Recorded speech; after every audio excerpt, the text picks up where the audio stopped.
السلام علیکم ورحمۃ اللہ وبرکاتہ۔ اللہ تبارک و تعالیٰ نے قرآن پاک میں ارشاد فرمایا ہے کتب علیکم الصیام، کہ تم مسلمانوں پر میں نے یہ روزے فرض کر رکھے ہیں۔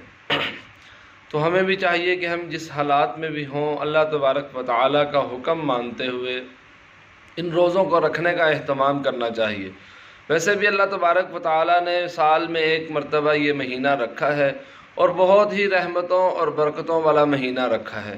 ہمیں بھی چاہیے کہ ہمیں قرآن پاک کا حکم مانتے ہوئے آپ صلی اللہ علیہ وسلم نے اپنی زندگی میں رکھے ہیں، آپ صلی اللہ علیہ وسلم کی سنت کو سمجھتے ہوئے اور اللہ تبارک و تعالیٰ کا حکم مانتے ہوئے ہمیں یہ حکم پر عمل کرنا چاہیے، اور خاص طور پر ہم ایک ایک حکم کو پورا سال بھی اور رمضان المبارک میں بھی بجا لانا چاہیے، اور زیادہ سے زیادہ اعمال میں اپنے آپ کو مشغول رکھنا چاہیے اور فضول لغویات سے بچنا چاہیے۔ زیادہ سے زیادہ اللہ تبارک و تعالیٰ کی طرف رجوع کریں، دعاؤں کا اہتمام کریں، ذکر اذکار کریں، قرآن پاک پڑھنے کا اہتمام کریں، نوافل ادا کرنے کا اہتمام کریں۔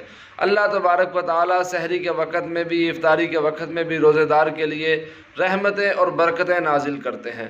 تو ہمیں خاص طور پر اس رمضان المبارک کی قدر کرنی چاہیے تاکہ یہ اللہ تبارک و تعالیٰ کے پاس جا کر ہمارے لیے رحمتوں اور برکتوں کا سبب بنے۔ اللہ تبارک و تعالیٰ سے دعا ہے جو کچھ کہا گیا اس پر عمل کرنے کی توفیق عطا فرمائے۔